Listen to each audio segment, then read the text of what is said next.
Every time I close my eyes, I see the night again. In all the dreams I have, I hear the sound of angels cry.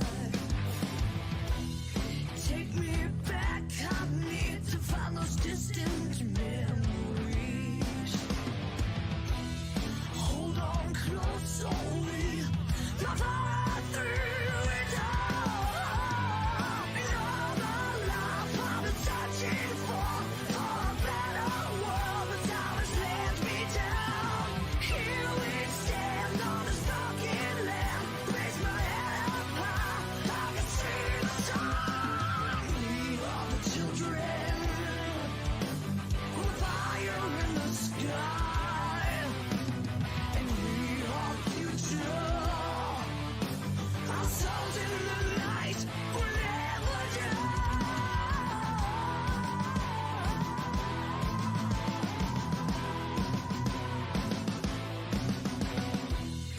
Feel the change, it seems it's like the same old day to me. Nothing here I have to live before they capture me. In all my life I've been searching for a better world, but time has let me down. Here we stand on this broken land, raise my head up high, I can see the sun. We are the children, with fire in the sky. We are the future. Our souls in the night will never die.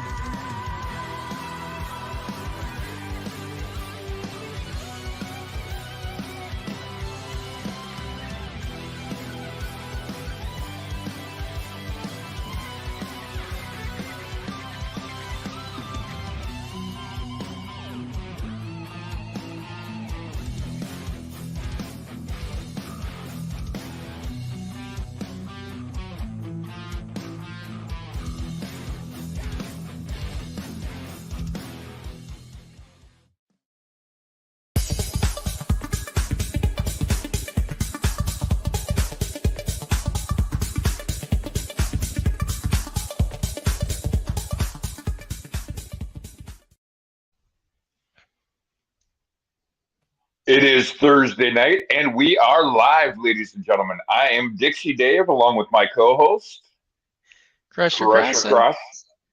And Dave, it's another week and another episode, and this has been a lot of fun, don't you think?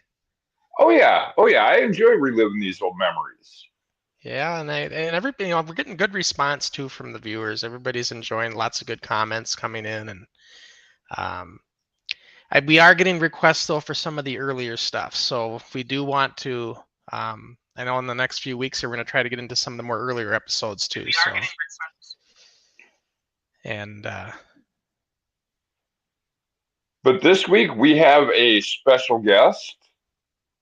yep, special guest that I am looking forward to because Oh yeah, let me tell you something. There's only a handful of guys that came on our show that I would say were kind of naturals. In other words, you threw them in and they could do it. They could play the game. And this is one of them. exactly.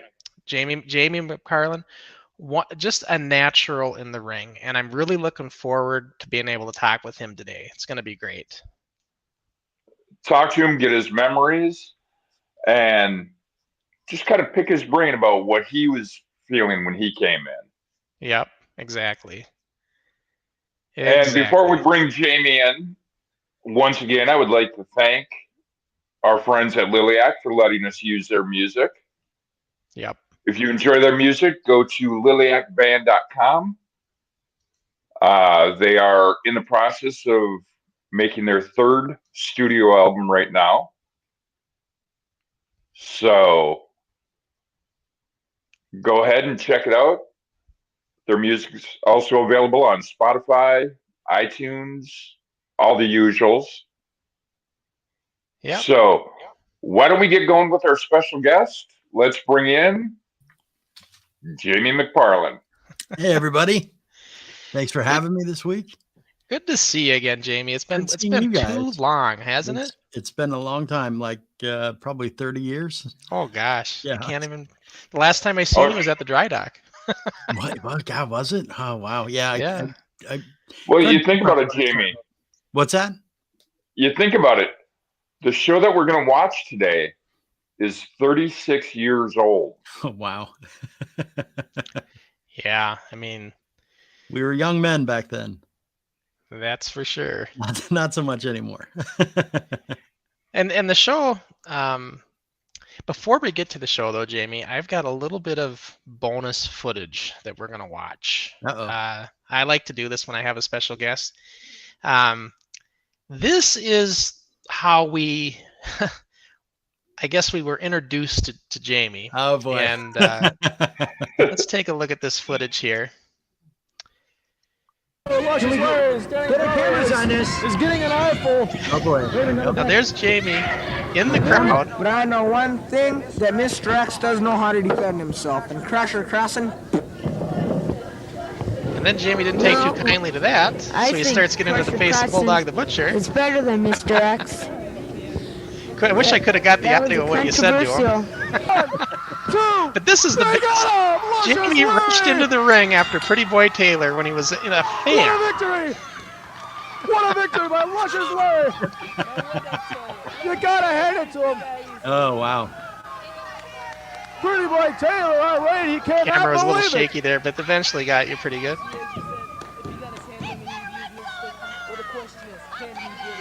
Oh boy. You want to waste his time with a Kid has mosquito some like anger you? management issues. Now watch this. This is Jamie's first time at the show. Kelsey throws him in the ring post, and Jamie wrapped his head right around that post.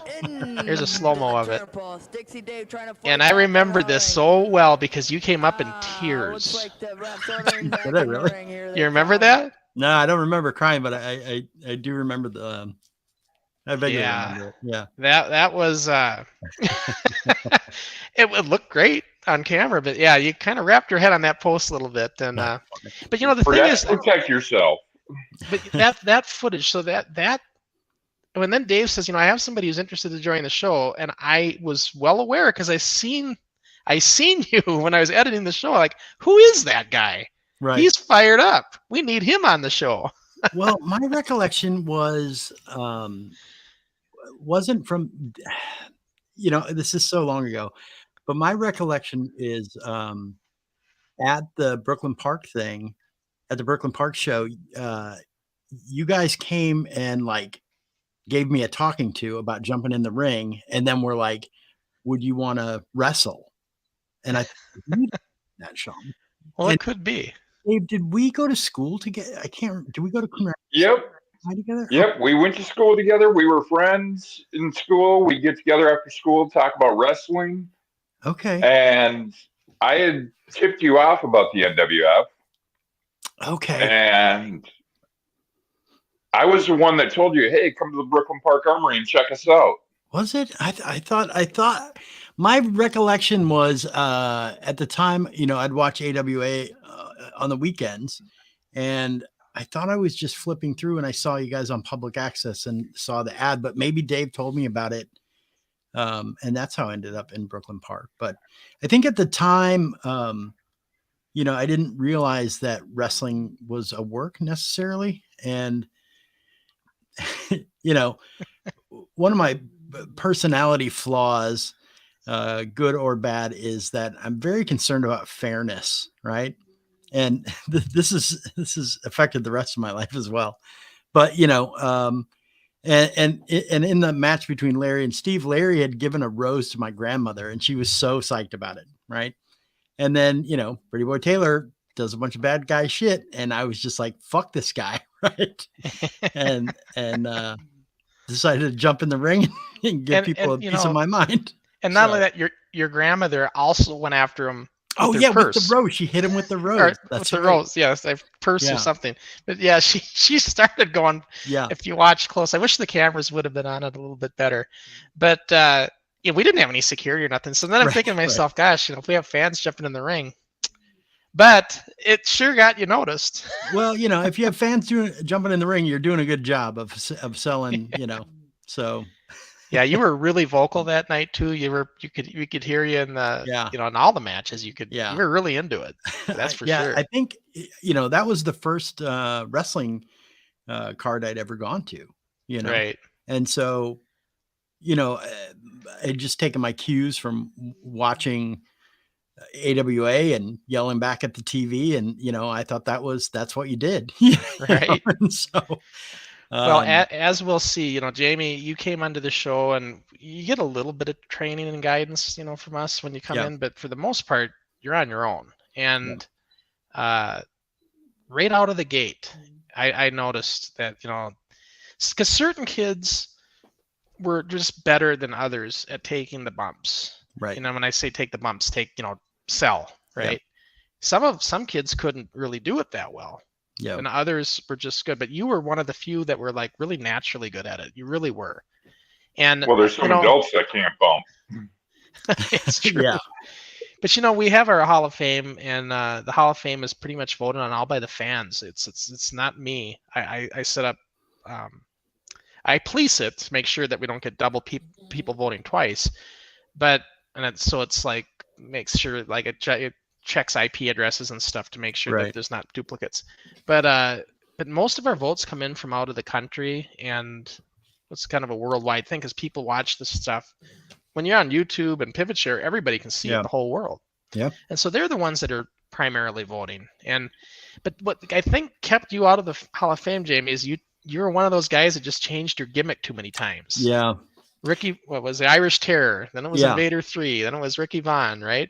Well, yeah. So that, I've always had a hard time coming up with, because, a name, whether it's a band name or a business name or a wrestling gimmick is it's like the most important thing. Right. Yeah. Look at Kiss. They're below average band, but they're one of the biggest bands in the world. And it's because of how they look in their stage show. And, it's that presentation. Look at fucking Hulk Hogan, terrible wrestler, but dude could talk on the mic. He had the gimmick, and he was the biggest wrestler in the, Yeah.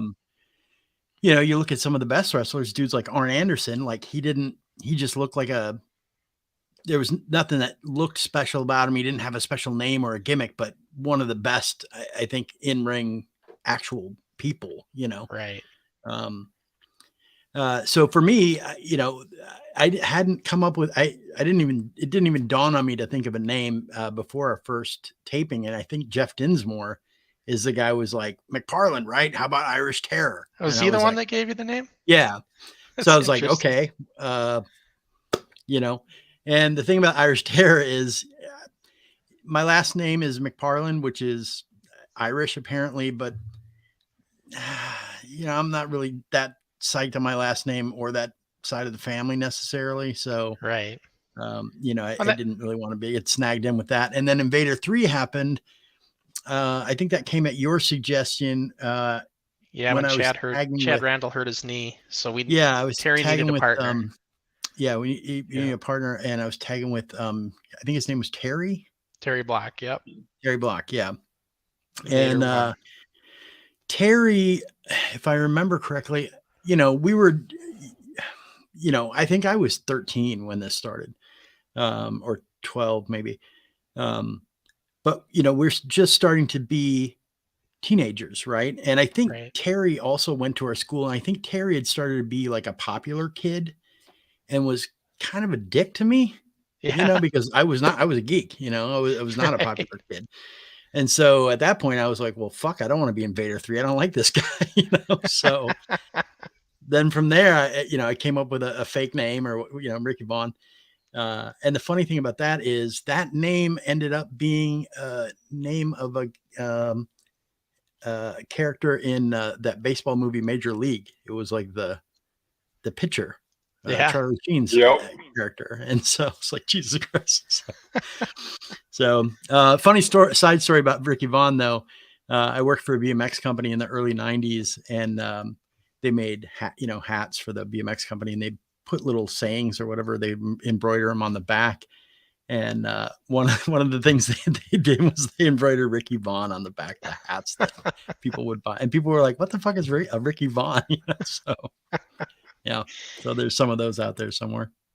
Yeah, it's and not you weren't the only one doing that. I remember Mr. Macho decided to call himself Jimmy Voigt, and Oh, really? didn't want to go by Macho anymore. Oh, wow. And I thought Mr. Macho was such a great name, though. I know, I agree. I totally agree. He was a great heel, I thought. Yeah. He was a really good wrestler, and we hung out a lot outside of wrestling, and I really liked hanging out with him. Yeah, Mike He was a little bit Whaley older is than his me. name. Yeah. He's not really so much into it anymore. Like Yeah. a lot of us, aren't always into wrestling like we were. But he enjoys the memories of it still. But he's kind of just busy with his life and everything, and doesn't really want to go back like we explore are. this side of this thing. Yeah, doesn't want to so much get into this much of it. And some people are like that, and that's fine. Yeah. To each their own. I'm just glad for people like you, and we had Troy Dazowski last week, and just to have people that were on the show to be able to come on and share their story, and kind of what it was. Now, you came in January of '87. Well, technically December of '86, but January of '87. How old were you then? January of '87. I was either 12 or 13, I think. Yeah, that's. Just think, 12, 13, and be able to do, and we'll see it here in the show, to be able to see the kind of how you can handle yourself in the ring is pretty impressive. Yeah, unfortunately, I feel like, with a lot of things in my life, I always come in at the tail end of things. And I feel like the NWF, the heyday was like a couple of years before I joined, when we were doing stuff in the backyard and weekly stuff at, was it Fred Murray? Fred Moore Middle School. Yep. And I think, hadn't the league been on pause for a little while, and then it was because of the whole started back up with when the older guys started getting involved, right? Larry the whole deal with the NCWA where they tried to take it over, right. And we lost. They took our ring, and we had to get the ring back, but then we were kind of stuck with nowhere to go for a few months. Right. And that's what really hurt you guys. Not only you, but the Destructors, everybody that came in '87. Terry Kostnapel didn't get the exposure. Yeah.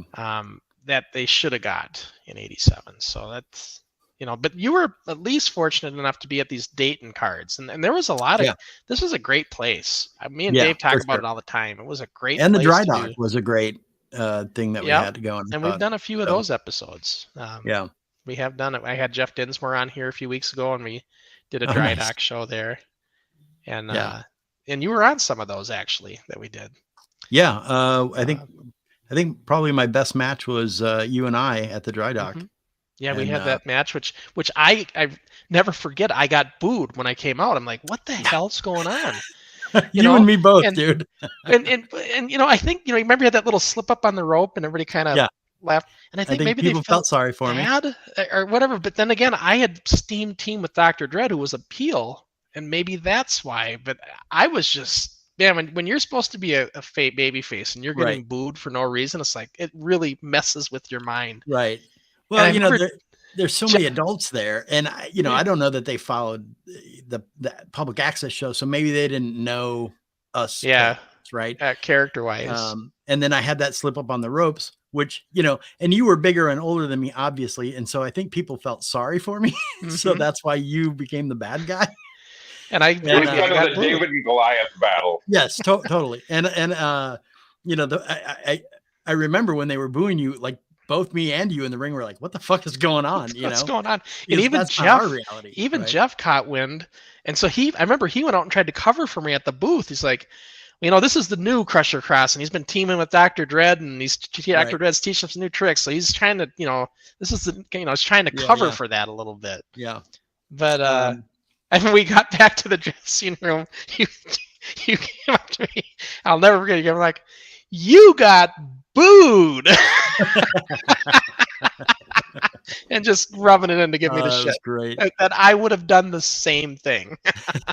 I remember. I know that's not the show that we're going to be watching today, but I remember in that match, there was a move that we had never done before, and I can't remember if it was it was either the forward pile driver or Yeah. the belly to the German suplex.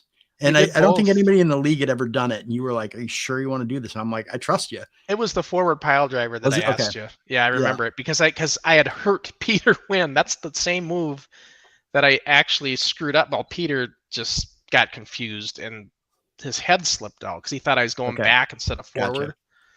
And I wanted to make sure. And I didn't just go forward. I jumped up Right. on that, and it went like it was supposed to. Yeah, right? it went perfectly. Yeah, it was. Yeah. Yeah, I had a lot of trust in you, and you didn't hurt me. So Yeah. Well, that's I one of know. the number one things that you need in a match is Yeah. trust between the two people. yeah, Yeah.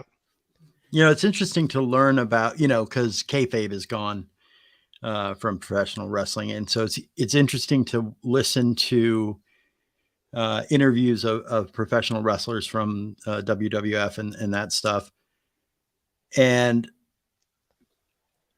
on the one hand, realize all the stuff that we figured out, or well, you guys figured out, and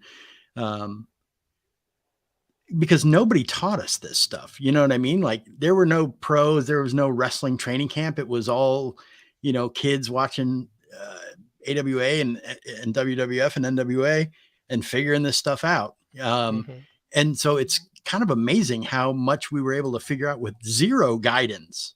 Well, we got a Um, little bit because I was friends with Eddie Sharkey, so I would go to Yeah. his training camp and he would brush Oh, up. okay. I'd get a little bit of tips from him as far as what we were doing, and then I would try to pass that on. But But when was that?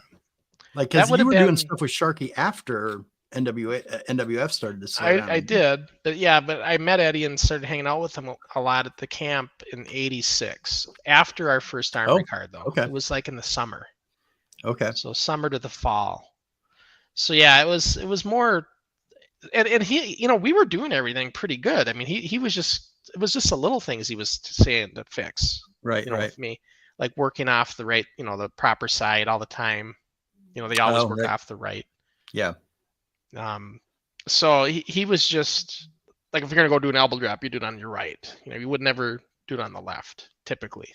Okay. Right to the, and that was what, Eddie would correct me on. I remember, and I always told it before, but I was doing the flying head scissors completely wrong, and Eddie seen me, and he specifically corrected that because that was a move he did back in the Right. day. Yeah. So Did I I'm ever sure tell you that about- stuck out. Did I ever tell you about the time I spent the night at his house? Whose house? Eddie Sharkey's house. You did? Yeah. So I can't remember if this is before I joined up with you guys or not, but it was they were doing an all so in September, Jerry Lee Lewis does the something telethon. I can't remember. Mm-hmm. I remember that telethon he used to do. Yeah, he does a telethon. And kind of in concert with that, Eddie was doing a local wrestling gig at a place called Pepper's Dance Land in St. Paul. Mm-hmm. And they were going to do, it was either 24 hours or 12 hours, something crazy, like this super long wrestling card, right? And I saw it in the newspaper, and, my mom, nobody would take me to it. So I called the bus company and figured out hey, I need to get to this place. And they told me all the buses to take. And so I'm 12, I take the bus to fucking St. Paul by myself. No, $5, get there and watch it. And they didn't have enough guys to keep the action going. So they would have 30-minute breaks between matches. And I would just sit there. And at about 11 o'clock, all the regular people had left, but I had planned to be there all night. I didn't have a way home. Right. I was going to watch wrestling all night, which sounded amazing, and then take the bus home in the morning. And so finally, I think Eddie came out, and because everybody was gone, I was literally the only person in the audience, waiting for the next match. And he comes out and he's like, "Look, everybody's left. You need to go home." And I'm like, "I don't have a way to get home." Right. And so I can't remember why he didn't just take me home, but he was like, "Well, you can stay at my place if you need to." I was like, "Okay." So it was him and his wife, who was a wrestler in the 70s. I think Yeah. she was Princess Little Cloud. Exactly.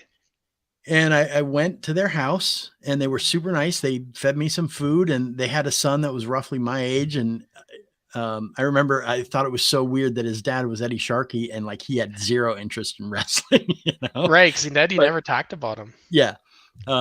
So like slept in his kid's room with his kid and woke up in the morning and his wife, Princess Little Cloud, made me breakfast. And then this other wrestler showed up and drove me back to Coon Rapids. So That's crazy. yeah. I never knew that. Yeah. But that's kind of the guy Eddie was, though. He was Yeah. very nice. He would help you out if you needed it. You Yeah. know?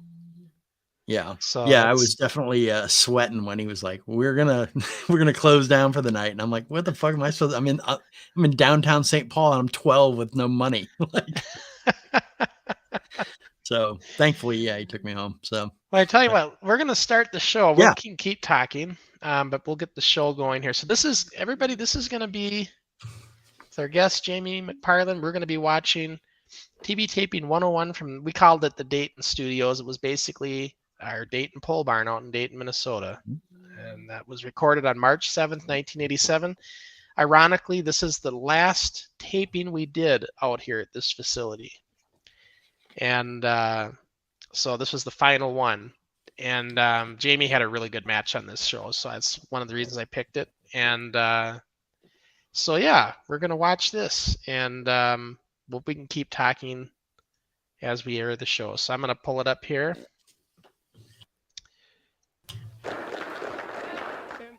Action coming your way this All week. right. It looks like I'm here all by myself. How's the This week audio for the sound, Dave? announcement. Are we too And you loud know on that, or why? do I need to Beautiful bring it body down? variety, but we got plenty of action coming your way right after this. That sounds pretty good to me. Okay. Now this is interesting. Right here, this is the only surviving footage from the March Armory card right here, because we used it on this show. Because the whole thing got recorded over because I lent the tape to Troy Steenerson and he lent it to somebody else and that somebody else recorded over it. So it's just, we don't have it anymore. But I'm it was a good surprised show. because weren't you sending out tapes to different places, different cable public access places? So I'm surprised there's only one. I was. In fact, this Armory card show also aired on the regional channel 6 a couple years later, and I think in 1989 it re-aired on that channel, which is a channel that went to every cable system in the metro. Huh. So you'd think maybe somebody would have recorded it that was a wrestling fan, right? And maybe they did, but Does I'd do Troy have anything to- camp stenciled on his ass? I think so. I think he's either slick. Might have been slick. Oh, maybe it said slick. Yeah, I Yeah. thought it said camp to fuck with you, which would have been hilarious. And of course, the way we do this, anytime there's commercial music, like in this intro, we just bring the volume down super low so we don't get flagged for copyright. And yeah, so that's our NWF logo that you always see that we use now. It's the logo we had in '86. We had a lot of different logos, but this was the one that I think I like the most. Yeah. So that's the one we It kind of. was our primary logo. It was, yeah. And that's the logo you see in the watermark in the right corner there. So, yeah, this is this time period we were in the process. We had merged on this TV taping. We had merged with the NCWA at this point. So it was the big guys and us working together simultaneously. And unfortunately, with Larry, Luscious Larry, it didn't work. That marriage, as Dave puts it, turned into a divorce pretty quick. Yeah. Do you remember much of that, Jamie, of those days when we were? I do. I remember a Dry Dock show. Well, actually, it was before before the matches that I want to say it was like a practice session at the Dry Dock. Do we have those where we like went and trained? Well, when we go to the Dry Dock, we would they'd have the ring set up by like 3 o'clock, so we would practice before the shows a lot. We have like 2 or 3 hours. Okay.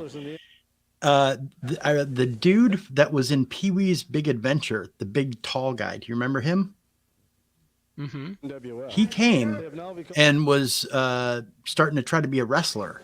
And he came to one of our dry dock shows at one of the NCAA or whatever, the You talking about NCCA. Silo Sam? Is that who? Was that his name? That was the guy you're talking about that was in Pee-wee's Big Adventure. Yeah, yeah. And I remember he was super tall and he was enormous. And he wanted to like spar with somebody, and nobody would spar with him. And I was like, "Fuck it, I'll do it."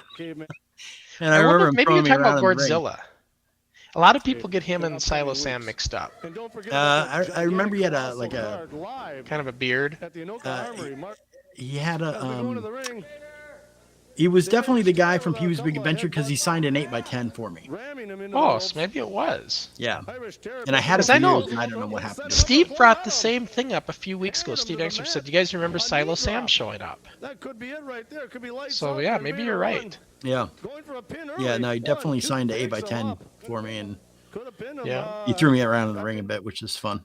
So Well, this is Jamie McParland right here. Yeah. Speaking of which, against Terry Black and Vader One, these two guys could work Irish really Terror good. ducks out of the way. Both of you Invader could. goes I into the mean, rope, seemingly hurt his see, right Jamie's got the shoulder. official Jeff, I wrestling really don't boots know too there. much about, yeah, saved up you a were lot of all my in. money, these and two new then combatants here, Steve but, Taylor you stole know, them from me. I don't know. What Or do you know Angstrom, about you? yeah. You know anything Or, about him? yeah, Well, I've seen the Pretty Irish Boy Terror Taylor. on a few occasions. He's Yeah. really improved. Really improved. Yeah, I'm still waiting to hear back He's from got Jeff a Densmore. background in Taekwondo, karate. I've seen him a few times use Yeah, it. to get your He guys is get fast, your though. boots. Too bad you Really couldn't get those well-improved boots wrestler. back, Jamie. And I'll tell you, But I'm really looking forward Yeah, to seeing some of yeah. the It's something I greats that really you wish I, mentioned. had. Graham, I want you to but see this. You lose things over time, and About 300 pounds. He's got to. I'm but talking yeah, that's about something I wish I still had. Dave, do you notice the ring ropes are straight? I'm Oh, yeah. sorry, in, Italy the Yeah, that's last 2 because they weeks, redid but, them here. Grizzly- They did the cableized ropes and the rubber tubing like you have on the NWA rings. Those are terrible. You- oh, boy, you gotta wait in, private They look So- nice though. Here's some insight for people. Initially, the big ring had ropes with a cable in it, thin and then with it's them. taped around Taped, yep. taped around it. Those are fine. And also, we had a tarp, like a straight up tarp you buy at Home Depot, and that was Yep. on canvas, and it looked bad. And so I think part of the deal with the adults was they were going to buy us an actual canvas and fix the ropes.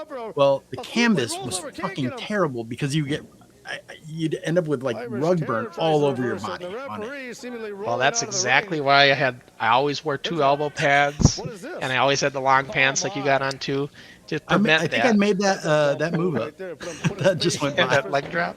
Yeah, on the back of the neck leg drop. And sorry to swerve on this. A couple of weeks ago, I saw Marty Jannetty do that in the early 90s. Yeah. So I was like, oh, hey, my move. Somebody else thought of it too. So, Kind of a real meek and mild, but look at him now. but yeah, the canvas. Yeah, I just remember just being burned all over my body from the canvas. And then Get when we burns moved pretty to easy on there. the NWA type ropes, which is the hose with the cable through it, when it would stretch, when you would come back off, it would recompress, and so it would pinch the shit out of your back. Yeah. So the adult These are all the upgrade to little ring things was that unless you're in a wrestling ring, you just don't notice. No, look out. Oh, But, that hurt. He come down hard. Yeah, I'm just watching you, Jamie, and you were really good. And you know, Thanks, man. the ones that were good were the ones that could deliver but also take the moves. You know? Yeah. And both of you guys in here were good at that. Irish Terror fighting back. You know, so Now that's he's why not anytime giving us you have the guys that can work together like this, it's always going to be a good match. Boom, come Yeah, I bang did into the not help him on that suplex. Vader won with the upper Yeah, two. he powered you a little bit there, but Yeah. A lot of close Um, pinfalls here. Terry Black, I've said it so many times, he was so good in the ring. He was really Down good. with a big sledge. He really was, and Going I back wished down I to would the have done a one, match with him. two. I did But wrestle he's him got as the his left block shoulder was up, character, left that shoulder was the up. mask, Seemingly a lot but I of wish I close would have went pinfalls against this Invader match, 1 but, because we nobody could have had a could good really match put it too. away. You know, But we Bob, weren't doing the those Irish Terror face would've been versus better off face pinning him when matches he so had him much instead back of then. picking Right. him up. Boom, and there it is. There's an example of it right there as a pinfall for the Invader 1. Rick Pitts. Yeah, Rick Pitts. Is he wearing a half shirt? He's shirt's too small by the looks of it. But yeah, he was a character. Rick was. I remember at one of the dry dock shows, he was the ref, and he was so drunk.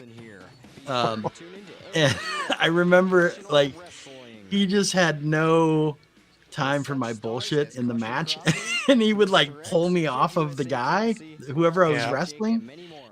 I was like, dude, what are you doing? What are you doing? You're supposed to be the ref. And I remember him like push me around. Yeah, Rick loved to drink was the thing. And you know, I told this story before, but he showed up at our July Armory card just blitzed. Oh, really? And he was screwing up finishes, and I ended up pulling him out after the third match. I said, Rick, you're more than welcome to do this, but man, you show up like this, you're done. I said, you're going to have to sober it up and if you want to continue. And he did. But man. Well, Invader 1, he's one of the greatest wrestlers, and I got to respect him.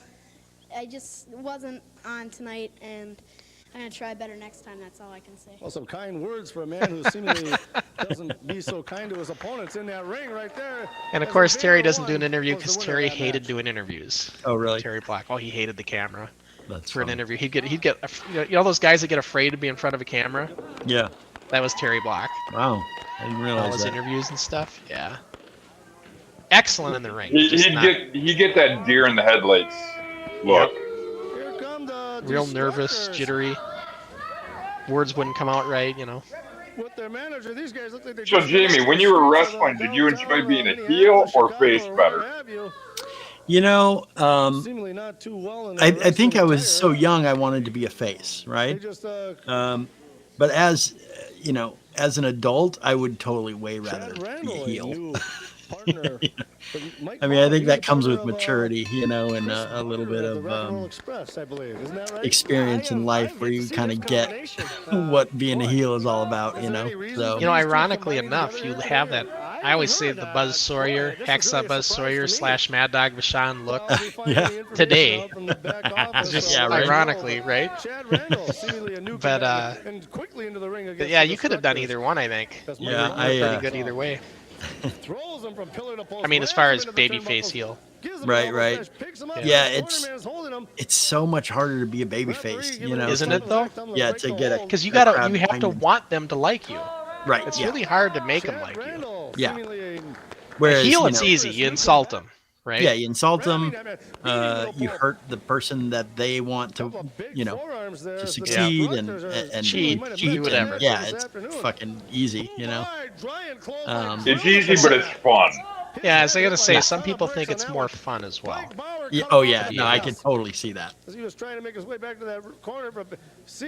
know, the Destructors came in right around the time you did, Jamie, and they were also really they became really good too. Yeah, I remember that. You know, we were going to have them. They're still going to be guests here in the future, but they wanted all three of these guys, Gary Parr, John Hoffman, and Leslie, all want to come on together. Oh wow, that'll be cool.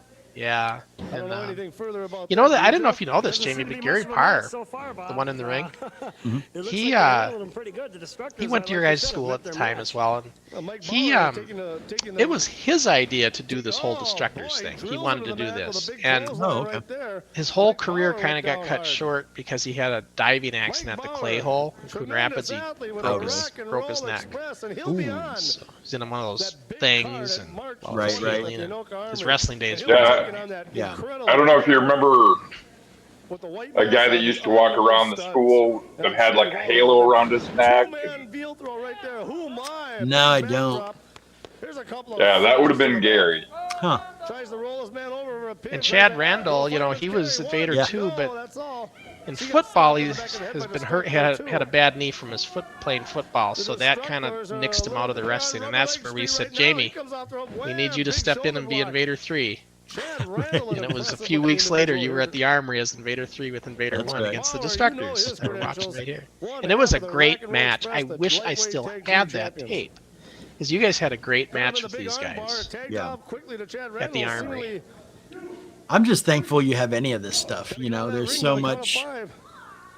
And Bob, you know, it's tough when you're on top. there's Tag team hundreds and champions. hundreds and Everybody hundreds wants a of piece hours Well, of that's this why I stuff can't that you've understand been why able Mike to Bauer is in there with this digitize and Terror-Invader. hang on He to. has Whereas, really nothing to gain by coming in there with I mean, another man. what 20-year-old kid's going to drag around, Apparently he, signed hundreds an of open contract videotapes to for be on years the on end card until this they can afternoon digit, and wrestle and make a few dollars, I'm very to go out to eat thankful dinner that tonight, you and I guess that's all had you the can say about foresight a to, big clothesline. Flipped this man protect right this over. stuff Chad for Randall all of us now kids that on the were other end involved of in it. the receiving Yeah, end, the Troy receiving Dozowski end said of the it. same thing last week. And One of the Super Ds. referee gets Yeah. knocked out. He falls over. And yeah, I never thought of it, but now that I hear it from both of you, you're right. It's Big pile driver, I but he loved gets it so over much that I another. just Here's a couldn't stop get to rid have of a it. I had to destructor keep one, those destructor tapes. two. I Yeah. don't know which And- one is which. And I- Jamie, One of the destructors. Some he of did them also seemingly transfer not too, over happy with to the actions DVD. of the Oh, destructor. nice. Look out. They're Yeah, I DVDs. actually Those are bought the- it. Actually bought an episode a couple weeks ago to watch. So Yeah, those are the Armory card DVDs that Oh, Dave nice. had. Grabbing the hair. But I wished I would have kept everything though. Picks him up, Like wails him off the ropes. Here we like go. all the early stuff Big before we had look ropes in the out. Group W studios. I was Oh, my. almost He's embarrassed of gotta that. I'm be like, I don't seeing want to see stars that after anymore. that Now that we one. got what looks like a Little ring, bit of I want to rope keep burns on the this. back I of don't care Terry about Bauer right that. now. Look out, Yeah. Pat. Now I Body wished I would have drop. kept it. yeah. And we lost a few shows circulating the Seemingly tapes all all over around to the Chad Randall different right now. cable companies, and He made it. He got the big dagger. Look some of our out. tapes went missing. Mike So there's a Bauer. couple shows that I just He have comes gone out, missing, house of because fire. of the back in the day. Mike Yeah. Bauer picks that man up. Look, scoop But, slam. Well, I mean, Oh, it's my. it's surprising that you have as much as you Whistle the do. big 1-2. That's you know, all he could get.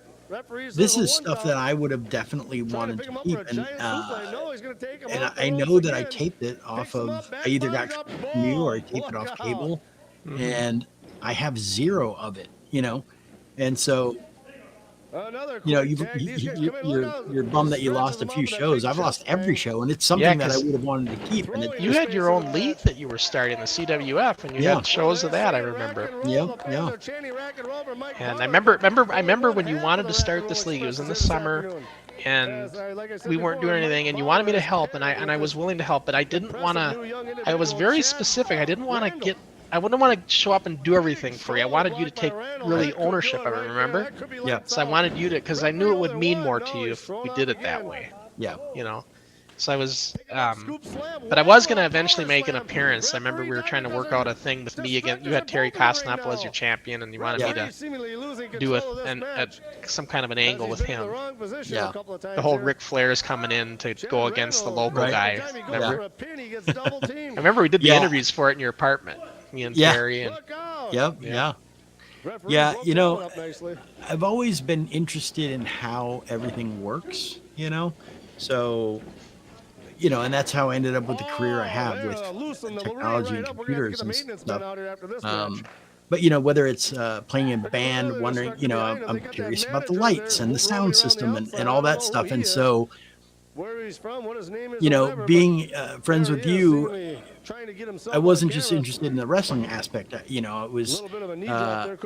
I loved when you explained to me how the ring works and goes together, and we would put the ring together, and then you turned me on to doing stuff at Group W Cable, and I eventually had my own public access show that wasn't a wrestling thing, and I learned the CG machine and how to edit on 3/4-inch tape, at like 12 or 13, and so when NWF was kind of taking a break, I was like, well, I want to keep going, and so I think that's where coming up with doing my own league came into play. But the problem, was I didn't really have any friends. I didn't have any money or resources to really do much. And so we were only able to do that one card at it was like it was under like a gazebo at a park. I was able to get a permit for, but I had to talk, who I talked into like driving I built a ring out of stolen wood from construction sites, and it was a replica of a ring that you guys had used earlier that was a solid, didn't have the spring in the middle. But you had drawn me the plans, and I built the ring at my grandma and grandpa's house. And I don't remember who. It must have been my uncle. I got to have drive these big giant wood boxes to the park and carry him out to the park and all that stuff. So, but I remember Mr. Macho was kind enough. He surprised me by buying all the ropes for the ring. Yeah. Yeah, I thought that was very nice. So, but yeah, unfortunately, we only had the one card. So.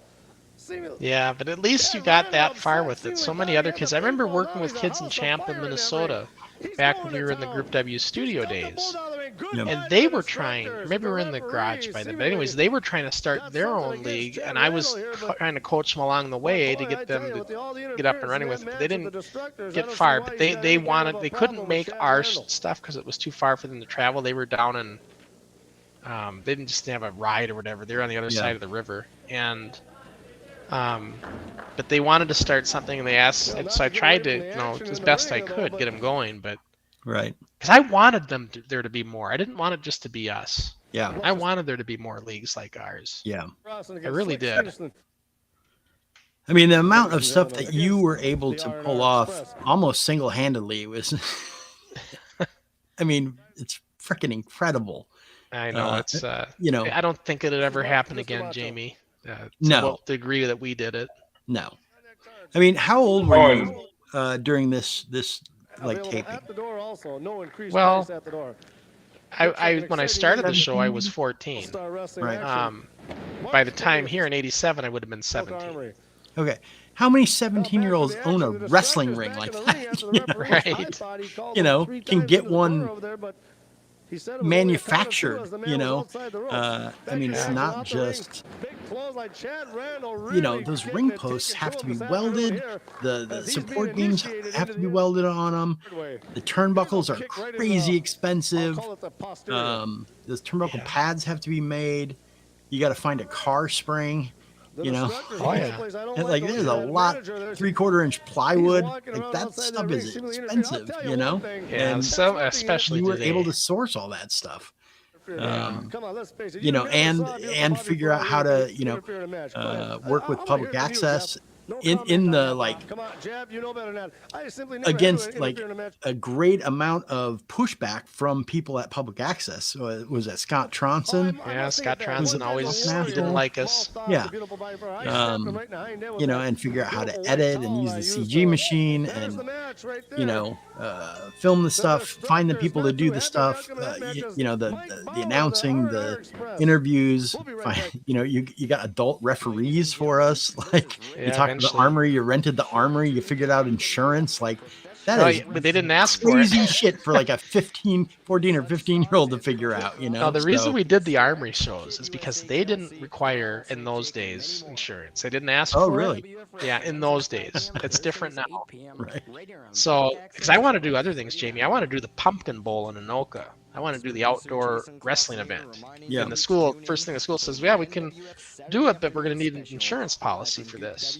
And I had no resources for that.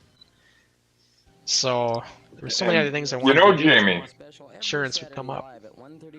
With you and Crusher talking about your side league that you had, if you get a hold of Sean about it, he could get your championship made from your old league.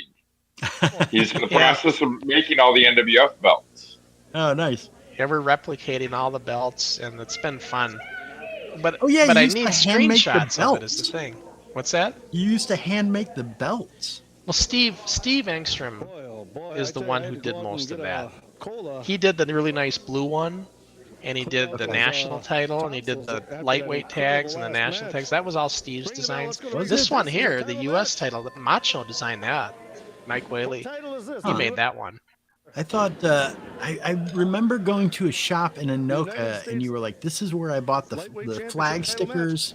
Oh, yeah, because I would make them after I learned how to from Steve. Gotcha. So I made the last version of our NWF title, which is where I was buying that stuff. Gotcha. And I learned it from Steve. Steve Engstrom is, you can say what you want, but he was very crafty when it came to title belts and making at that time ones that were very, very presentable. Right. And so what I've done now is I've got professional belt makers remake those belts Yeah. using the screen captures I've got, and then we do. Me and the belt maker will go through the design work and get it all fine tuned and dress it up a little bit. Yeah. So the main stuff is there, but then we add little extra details, and Yeah. end result's pretty cool stuff. That's pretty cool. Really be worrying too pretty much about the good. 6-man tag right now when you got that title. So defense Kid coming up. And as you Kelsey, can see, About the title defense. as you can see behind me, Jamie, I've got a few of the old wrestling belts. Nice. yeah, and you can see the blue one back there, Oh, nice. the middle shelf, and then the national. But yeah, I was gonna say Matt Kelsey, Kid USA Kelsey, and Slick Steenerson. Matt was great. I mean, a lot of people gave him a hard time because Matt kind of got that reputation in the early days from being me and him getting every single title in the league, and the other guys didn't like that, justifiably so. So they would get on Matt's case and boo him a lot of times when he's supposed to be a good guy, and they'd boo him anyway. And yeah, it's Matt. So Matt, I remember Matt telling me, he was like, "Can I just be heel, please? If they're gonna boo me, I want to have a reason." Right. Eventually, we did. He went heel, but Yeah. I don't remember Matt being the friendliest kid. So yeah, but I do remember spending a lot of time with Troy and really liking Troy a lot. Yeah, Troy's I pretty. thought he was a great wrestler. He was really good. He I remember was. seeing wrestler, what was it, PWA matches between you and him Yep. that were phenomenal. Yeah, we worked PWA, and Troy actually worked with the Lightning Kid, X-Pac. He had a match at the PWA with him. Oh, wow. Yep. And Troy was his first opponent, I think. Huh. First or second.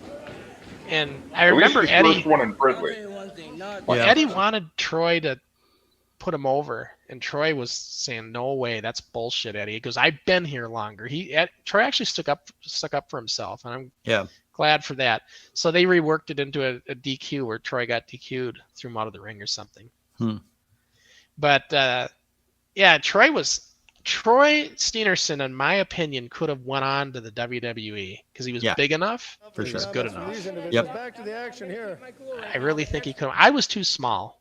I mean, Well, you I know, wasn't big enough. that's kind of the funny thing about that is at the time that was true, but, you know, had you been 10 years later, I mean, now they have like a middleweight division. Oh, yeah. With, you know, like you would have been perfect for that, which is really too bad because you were extremely talented.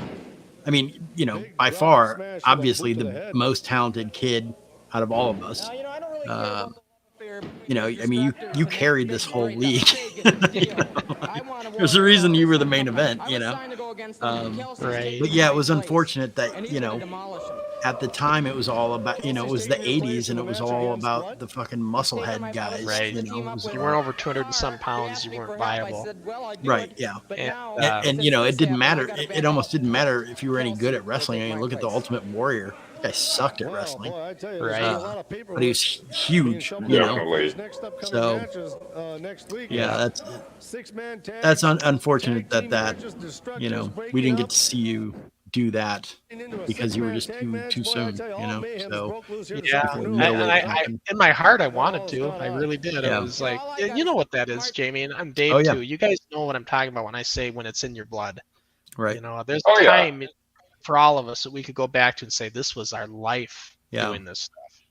And that's the way you got to be to make it. Yeah. If you don't have that fire, you're not going to really go far. Right. So, and we all had it back then. There's no doubt about that.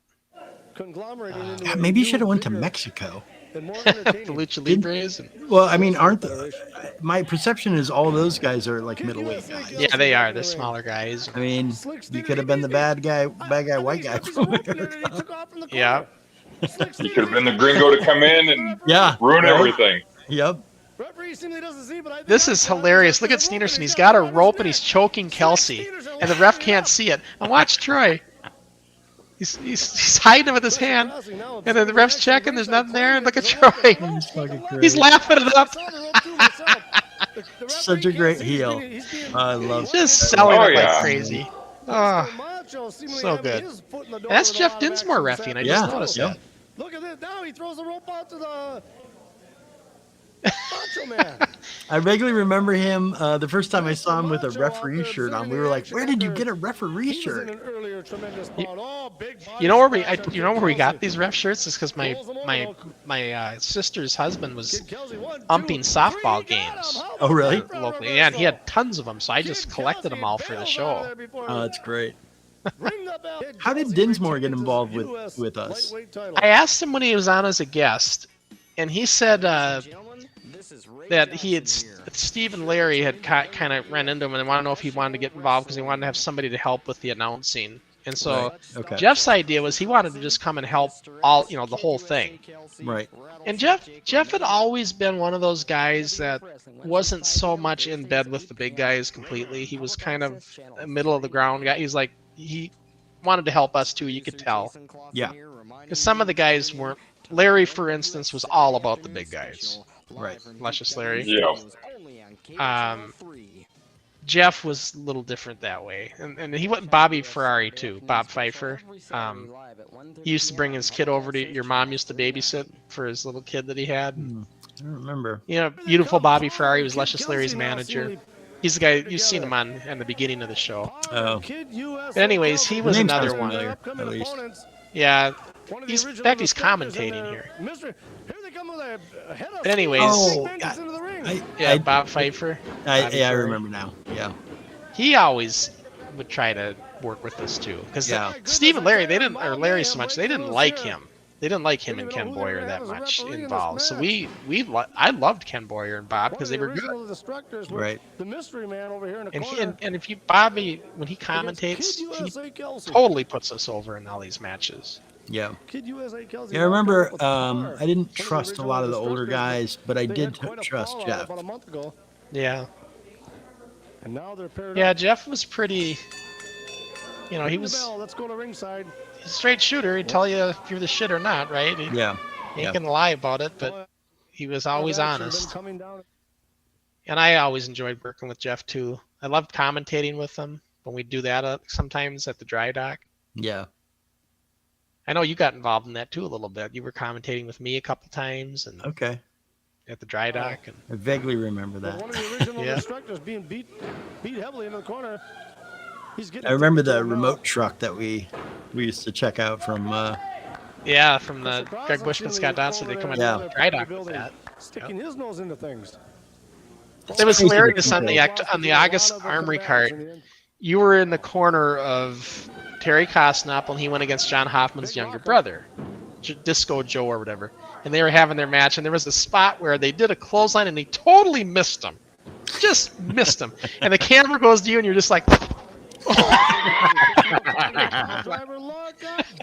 That's pretty funny. Wow. Just classic. Oh, wow. I see Mike Whaley as referee, Mr. Macho, trying to disguise himself with the hat and everything.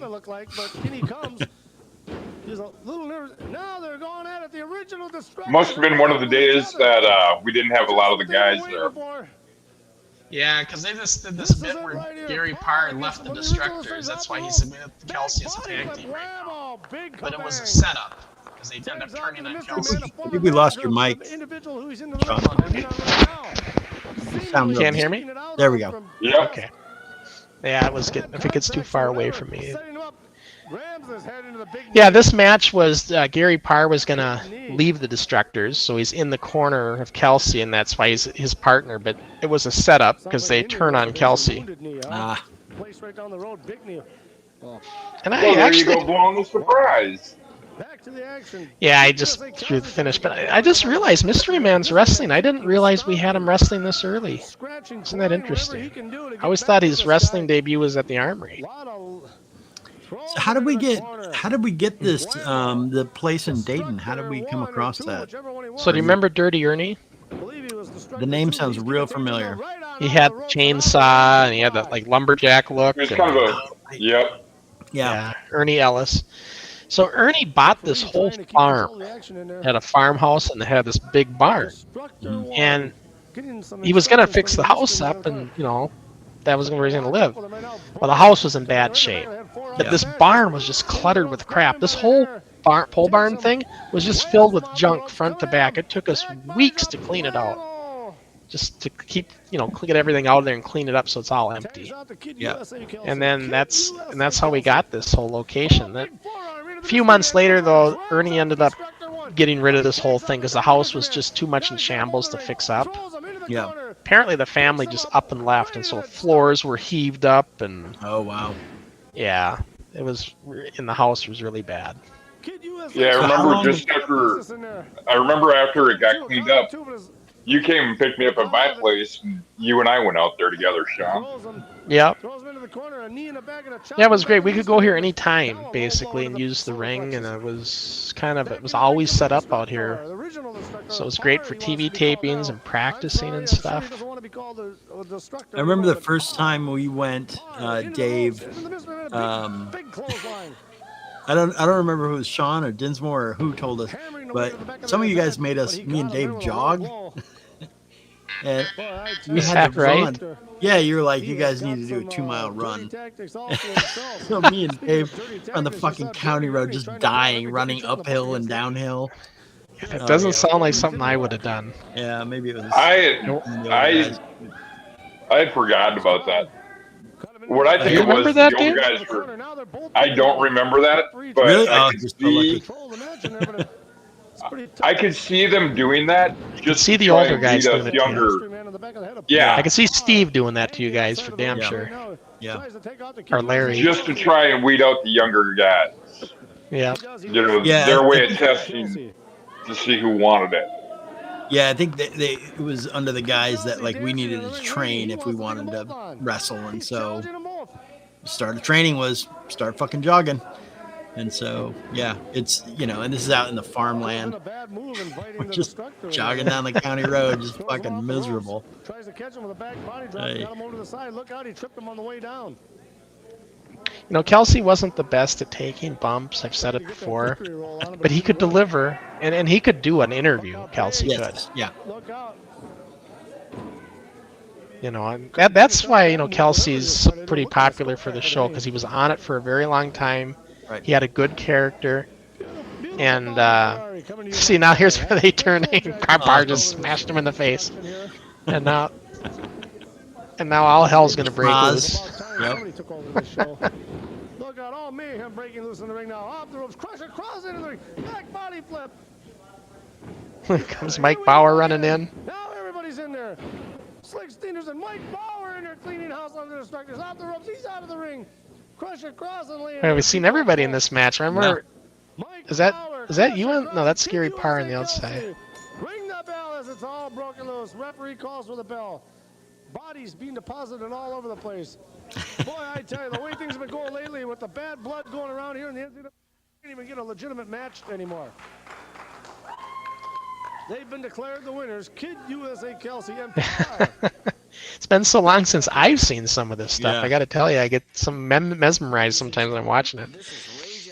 Yeah, we ran these promos constantly, didn't we, for the show? Yeah.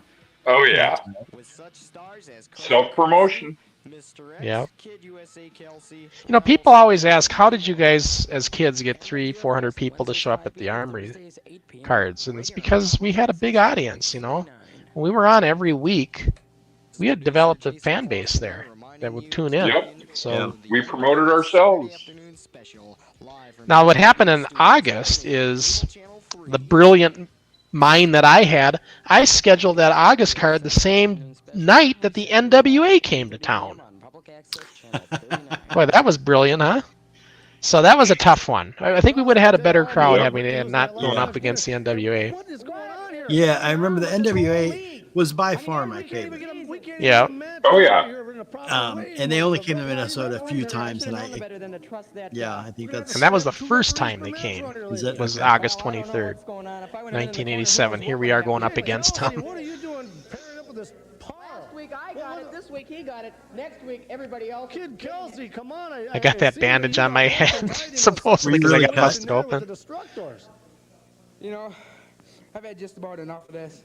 With the Steenersons attacking me, and Macho, and the Destroyers and their mystery manager. The Destroyers, he called them. From now on, you step in the ring with us, and you're messing with death.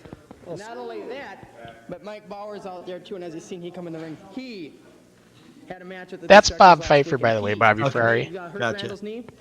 He's got a little brace, but we all got. They used to bring their daughter to your house because your mom babysit. Huh. The I babysit. remember that. What's going on? Here they come now, the Destructors. What in the world is going on? Or was to your apartment there in Coon Rapids. I don't. For one thing, it's the It's like an Destructors, 80s not and the half Destroyers. shirts, man. Shows how Yep, high we your all wore those power half is. shirts. That was the thing. We were I popular just want back to let you then. know, I'm the one running the production of the show. You guys just don't come in here and grab the microphone like that. What's going on here, Par? What's the deal with this? Well, I thought about Par, is that what your name is now? Par, Destructor? What do you want? Crackle for you, pal. I thought about this, and this was just a joke, and I guess joke is knock right. his head for a week, give him a break. Week, I tell you, joke is right with you guys. Par is not your name because you're not par for the course. We'll be back after this. Bob was quick-witted, you know. He's Yeah. so now me and Macho looks like we're doing a match, Awesome. See Kelsey at ringside here. and you're commentating, Jamie. Oh, geez, really? Yeah. Crusher Crossen, ooh, hit to the face of. You know, Macho to work with in the ring was, in the beginning, he was very stiff. Yeah. Crossen with his head still taped By this time, though, from he that got match a little last bit looser. It was a little bit easier to week, work and with. that's- Yep. But I remember the October card was really rough with me and him. Just in our October Armory card, it was a tough Crossen match lifts him up to the for ropes. both of Oh, us. and a clothesline. Unbelievable. This should be a this would be. Yeah, I always thought he had a good gimmick. Oh yeah. We got I it remember I today thought he on could. TV. He was good. I remember thinking he was good in the ring, and I remember thinking he was good on the mic. Kelsey at- Yeah, he was. I He wonder certainly how was. Slick Stevenson with his abs He was I don't know definitely where good. he You know, is. him and Mr. Destroyer both got really good in their Crossen's own sneaking way. up on him. Oh, You know, they just went in punched him different midsection. directions. Yeah. Oh, what a knee lift. Crusher Crossen laying on Yep, the Macho Mike Bauer enjoyed the referee. heel Macho side. putting the boots to Crusher Crossen. What's that? Working on it. I said Macho enjoyed the heel side of things. Leg on that Yeah. arm that Mr. I remember he was commentating at the dry dock, and Jason Klassen and him were commentating. Mr. Macho was being Mr. Macho, and I was in the ring, and I think it was me and you, Jamie, when we had our match. And anyways, I did a open hand slap or something, and Jason's like, "Oh man, that was a karate chop!" And Mr. Macho goes, "It was a slap, Jason." Mr. Macho working on that head that Crusher Crossen was busting Jason open was a playing- great commentator. when he was busting Jason, open. yeah, And he looks was like a good. gut-wrench He was the suplex. Jason was the very first announcer to get inducted into our Hall of Fame as the announcing when we did the announcers category. Yeah, so everybody, overwhelmingly, if I remember right, he was voted in. Yeah, no, he was by far the best, I think. Yeah. Macho swinging at Kelsey. Him And I getting still talk voted with- in is. What's that? Ooh, punching Not him, even a- whips him up to the ropes. There wasn't even a chance for anybody Oh, else. is that a flying knee? Well, we had lots of good announcers, honestly. I mean, Rob Jacob, he was the next one to get inducted, and he was the beginning in the early I know years. how that feels. Um, Last week I was Rich Right. Taylor, but Ken made Boyer one was right in good. that jaw, and it's still hurting. Ken Boyer was funny. I mean, Crusher Crossen. when he would commentate, do the color commentating, he was very entertaining to listen to. Macho's really working on And that arm. I wonder what but yeah, Super but Duper Jason League's was certainly good. I still talk with Jason. Jason's completely off the grid. He's not on social media or anything, but I do text with him back and forth, and he enjoys the memories, but you know, he also enjoys living way up north in Minnesota in the small town now. So Yeah. Really beat him. It was a double that's where he's count. at. It was Macho's fault though. Oh, whips him up to the ropes. Whoa! A drop kick. Macho is out. Macho is out. Laying on the mat. It's unfortunate my balls hadn't dropped yet. Jesus. Second rope. Macho You know, me and Macho, everybody's tried doing this, getting it on the middle ring ropes, and it doesn't work. We should learn our lesson. Oh, no. Trying to climb it from there. Macho did that several times, would mess up. Macho Yeah. chilling. But Macho did it as part of his gimmick. I did it and actually screwed up. Takes over the former United States. So you got a pretty big bandage on there. Were you actually cut, or was that just It wasn't a real cut, no. It was just, Okay. but it was the fake blood that I think we were using back then. Well, I remember you got cut at the dry dock, and you cut yourself way too deep. Oh And yeah. Did they send an ambulance for you? No, but well, you know how you've seen it in the back, right? It was just I remember. busted. It was just opened up, and I had to. For me, Once everybody's seen it, they're like, dude, you gotta go and get stitches. So when he hears Macho is the Chris Downs' mom was in the audience. Her and Jay brought me. Jay Downs brought me to the hospital. Nice. So I missed the whole rest of the thing, but 'cause it took 3 hours to go in there and get that taken care of. Wow. I remember when I was I'm in my wrestling uniform, boots and everything, and the doctor's like, "So what happened?" And I said, "Well, I think I got hit into the ring post, and there was a wire loose from the turnbuckle pad, and it kind of caught my forehead." And he's like, he's like, "Yeah, it looks like a pretty fine cut to me." He goes, "We'll get it taken care of for you." He knew. He knew what I did. I wasn't gonna tell him. But. The funny thing about getting color is, I now know, because you always try to cut at your hairline. Mm-hmm. So now when I look at the scars, I can tell where my hairline used to be. I don't feel so well today, ladies and gentlemen. Like, okay, so I've gone this bald since I was 14. And I still have that one that we're talking about. Oh, really? Right there, yep. Wow. Yeah, that was. Yeah, I got a bad. couple, but I didn't want to end up looking like Dusty Rhodes. You know what I mean? Right. So, geez, sweet. Well, that was the thing. That was a new little gimmick we were all trying for a while there. Yeah. And it was good. And people love steel cage and people love blood. We just. Yeah. Unfortunately, we never got a cage together. We tried. We tried to do it. It was going to be that March Armory card was going to be all cage matches. You were calling it Star Cage 87. Yeah, that would have been amazing. Yep, Sean Then we and I realized have it was discussed that numerous times. But we realized how expensive it was to get fencing panel. Right. Yeah. Just realized we couldn't afford it. Yeah. Because fencing panel is expensive. It still is. I love that they give him a little slap.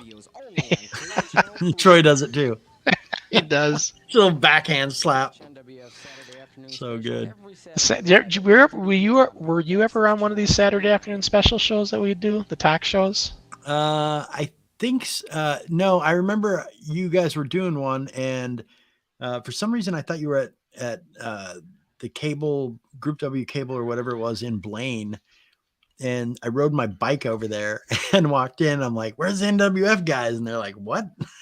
And you guys were at some other studio. So yeah, if you went to Blaine, because we did eventually.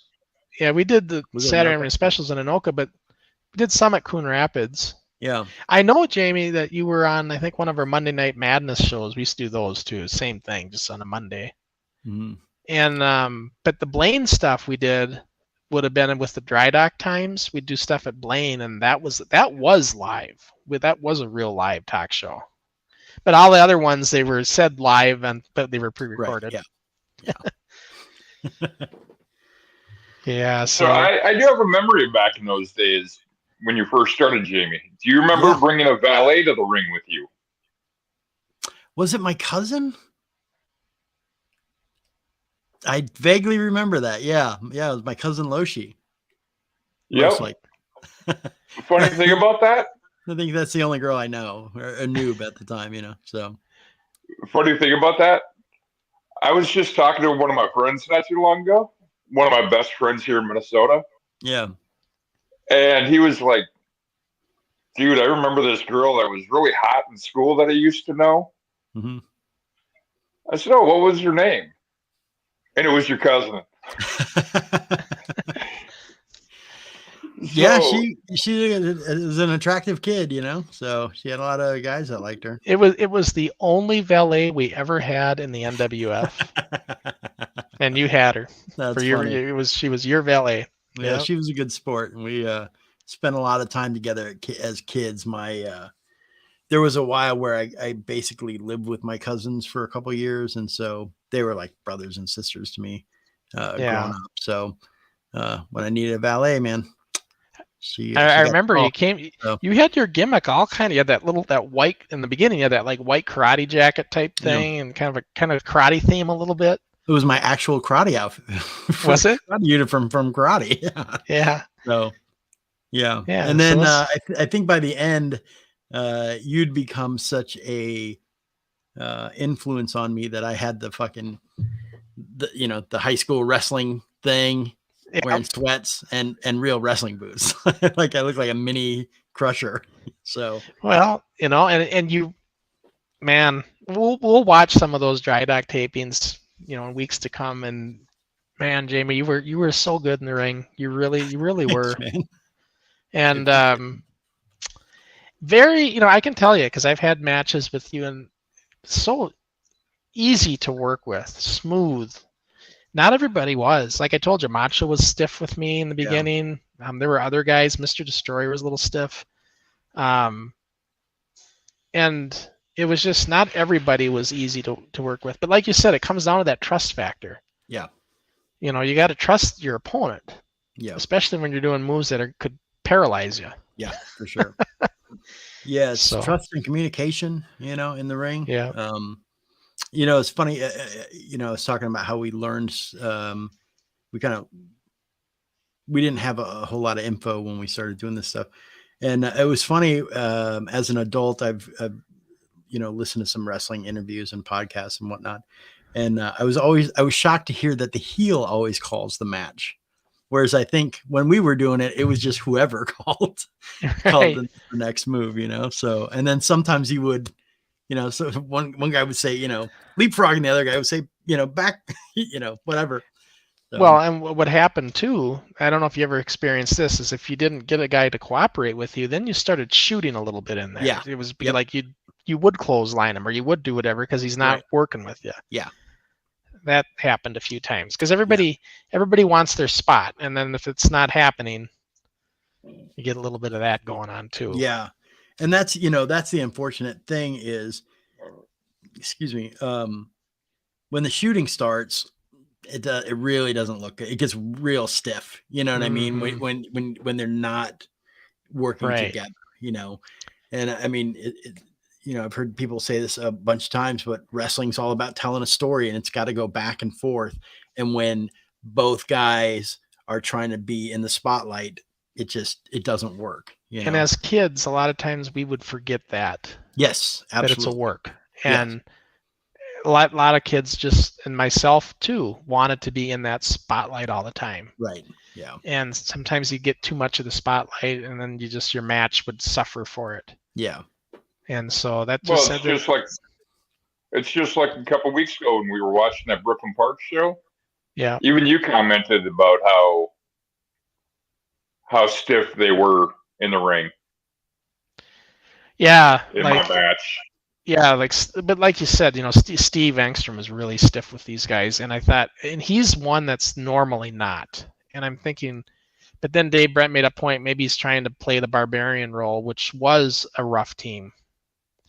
Kind of like the Road Warriors, and they were going to be very rough with you. So yeah,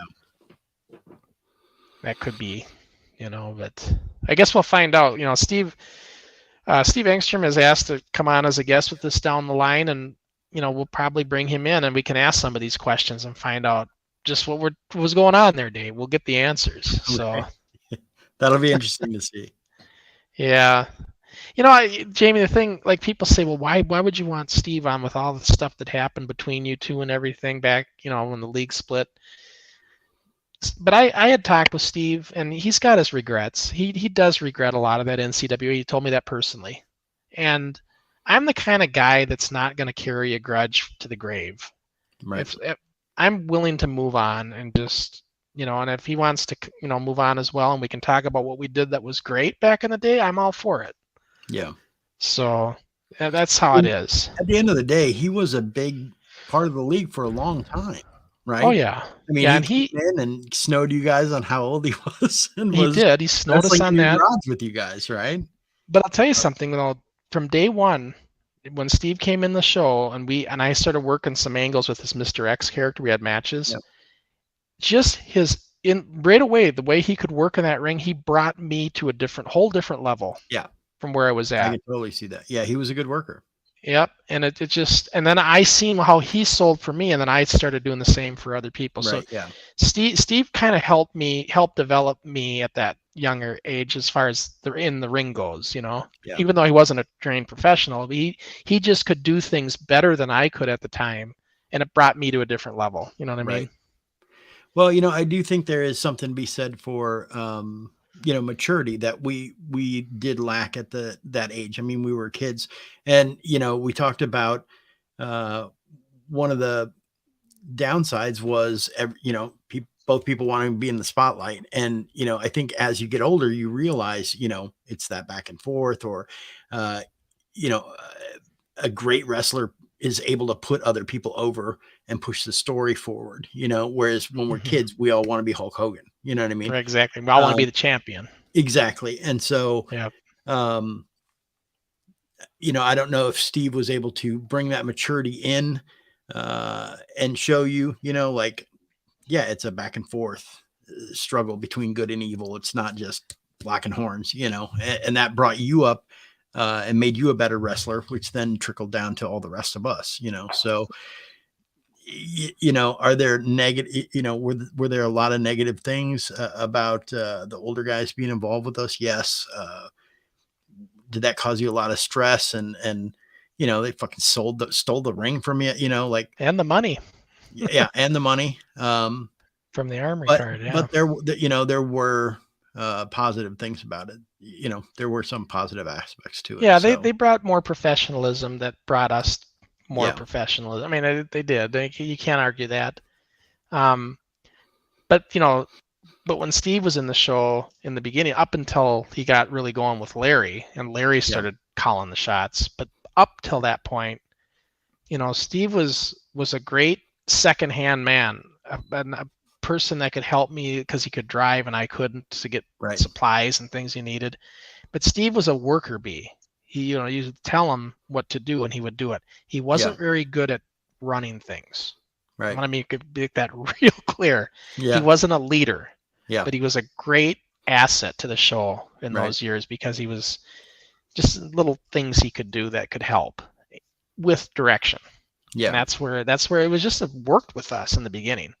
Mm-hmm. But I wished you could have been with us in the 85 and 86, Jamie, though, when 86 was the heyday for the league, and that you were all the Fred Moore stuff and all those outdoor tapings and that, you would have just backyard. Yeah. You would have blended right in. I definitely, I remember you used to loan me older episodes, and I would binge watch and was just so jealous of when you guys had the ring in the backyard and Fred Moore and all that stuff. And well, one thing I do have to say, Jamie, don't be jealous about not getting to wrestle in that Fred Moore ring.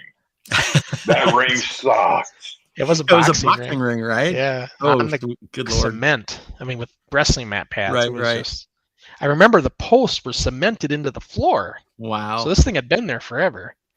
Can you imagine a school having a boxing ring at it today? Well, and could you imagine a school saying, "Yeah, kids, you can come in and do the wrestling show"? Right. Yeah. Well, I mean, I almost would rather them do a wrestling show than, "Hey, kids, punch each other in the heads." In the head boxing. At a school sanctioned event. Well, I'll tell you, John Hoffman and the Destructors that we just seen. Mm-hmm. He was into Golden Gloves boxing before the wrestling, and he went to nationals and he became a professional boxer and promoter. Really?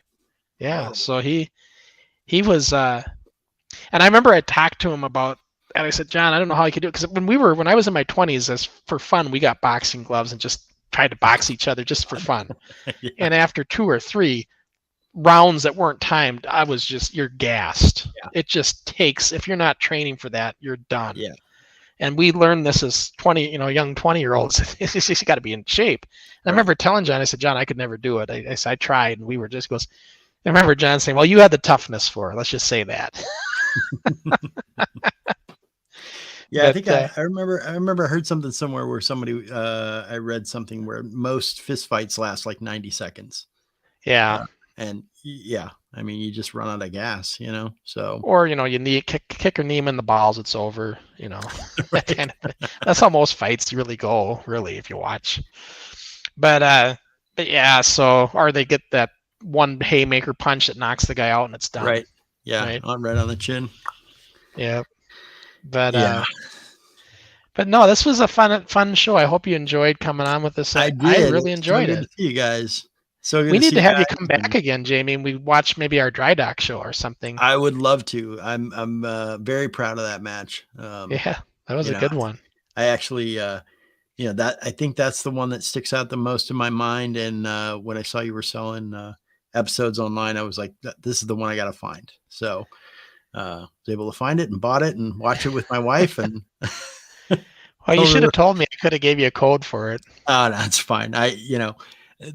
It's the least I can do to repay you for, saving this part of my childhood, so. No, the pivot share is not a big money maker, but it does bring in a little bit of income, but it basically helps me pay for the streaming service and right. Yeah.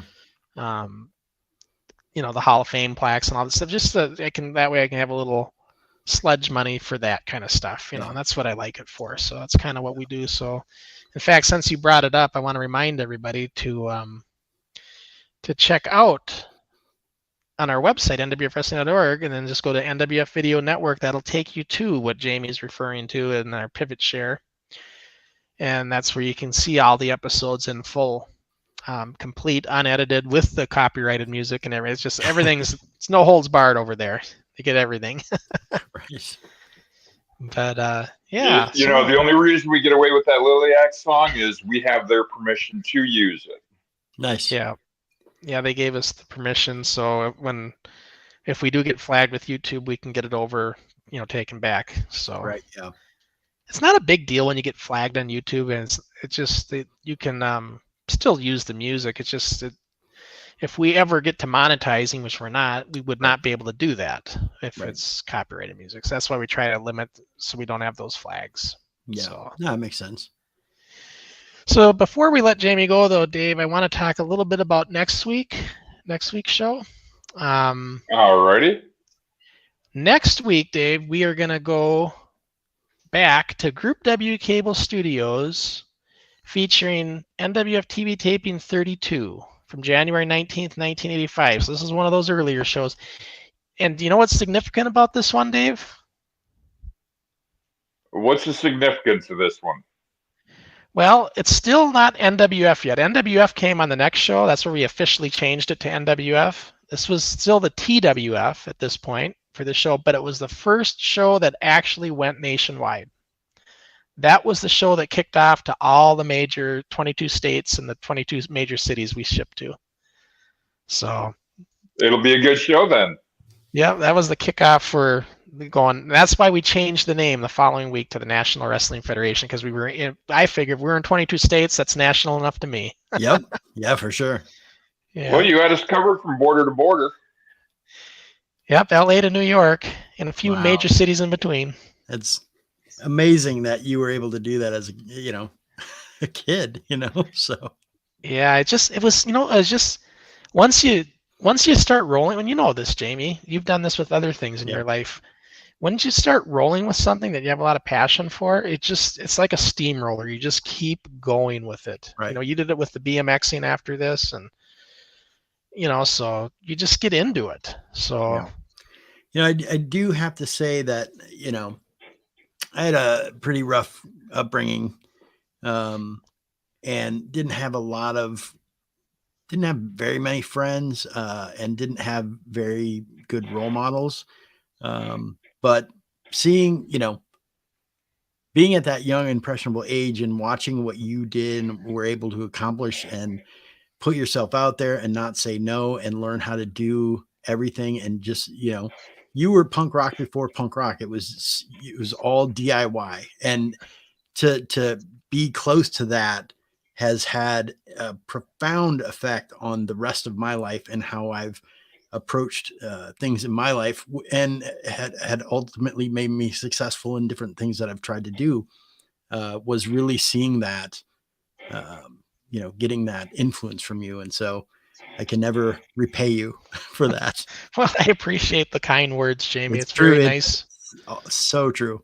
It really is nice to hear that from you and others. And I just, my only regret with you is I wish the league wouldn't have fizzled for a few months there, and we could have just kept rolling with doing weekly tapings, and you could have got more of that, because that was, I feel like you guys in '87 just got shortchanged a little bit. So that's the thing. I wish I could have done more for you guys then, but when I got the ring back from Larry and that, I was so it was such a struggle to get that back. And Yeah. you know, for me, I needed to take a break. Yeah. I wish that we could have gotten it going again back in, what was it, 89, 90? Yeah, when we were starting to fire it up again. Yep. Me and Troy.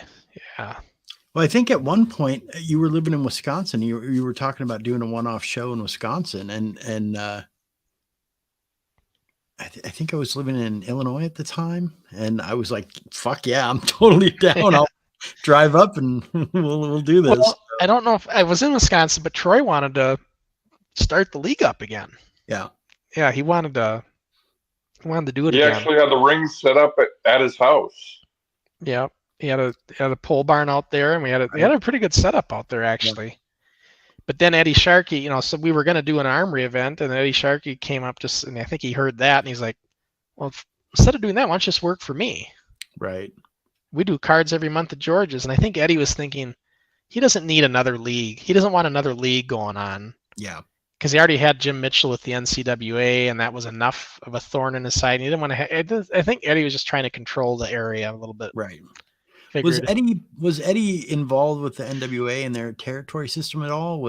Yeah, he did. He did an NWA card with the NWA logo and everything. Okay. So I think he was trying to get in with it. Right. Because he did the St. Paul Armory, I believe, in the 90s. Okay. Yeah. And he had like the Road Warriors, and he had some names. Really? Okay. Yeah. Yeah. Well, he had the stroke to bring in names.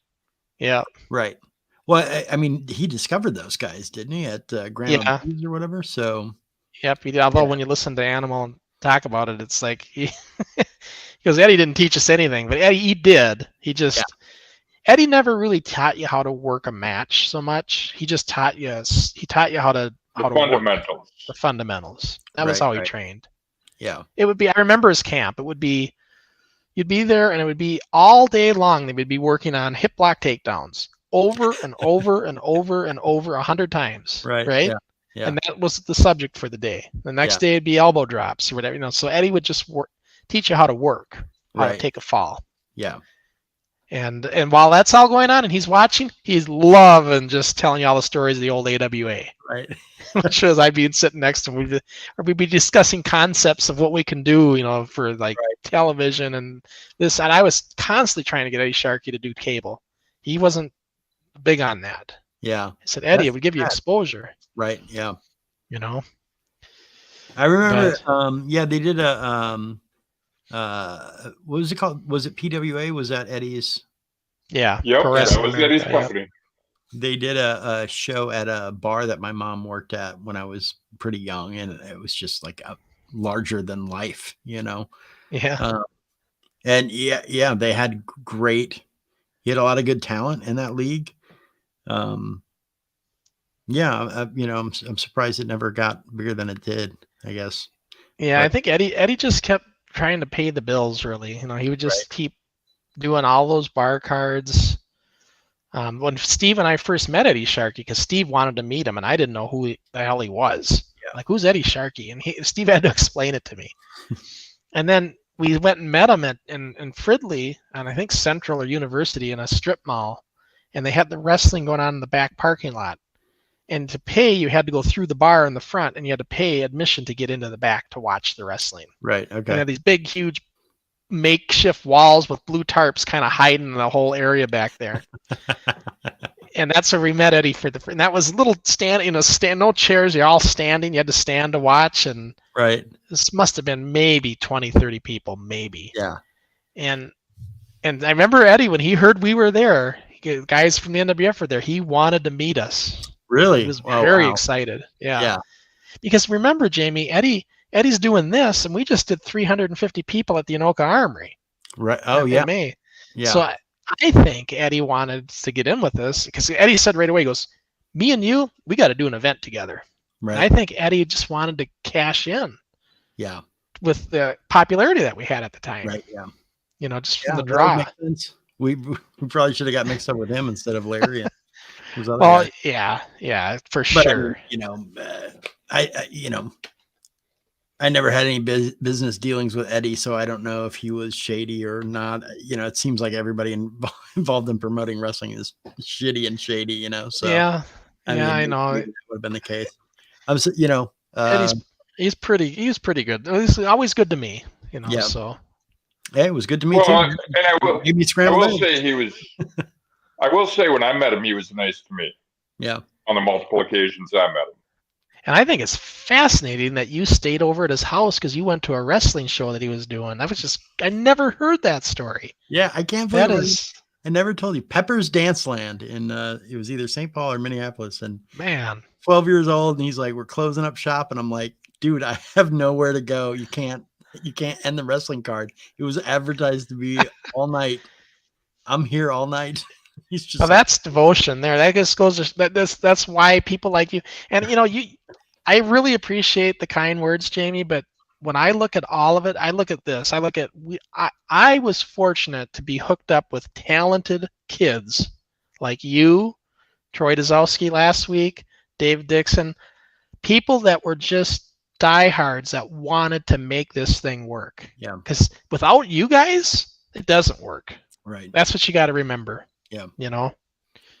So It was, we're just lucky. we're all as a very league. lucky to be in that place and that point in time, and those personalities, and you know, for there to even be public access, you know, like Yeah, that was even. I mean, I don't know that that's even a thing anymore. You know, it Although- is. It's still there, but it's not like it used to be. There's 500 channels on cable, and it just gets lost. right? You know, remember back in our day, it was like what 80, 90 channels maybe at the most. Yeah, maybe. Yeah. Well, and that's if you had cable. Yeah, if you had, but there was no satellite to compete with. There was none of that. So, but yeah, so, well, I tell you what, we're gonna run the credits here. But Jamie, if you stick around, we'll talk to you when the credits are done. And for everybody else, join us next week when we look back at Studio Taping 32 with Dave and I. We won't have a guest next week. We're gonna try to do our guests every other week going forward if we can. So Or we don't run out of guests. sporadically. Or sporadically, yeah. All right, so we'll run the credits then, and then everybody will see you next week for another NWF Rewind. Same time, same place. See you then.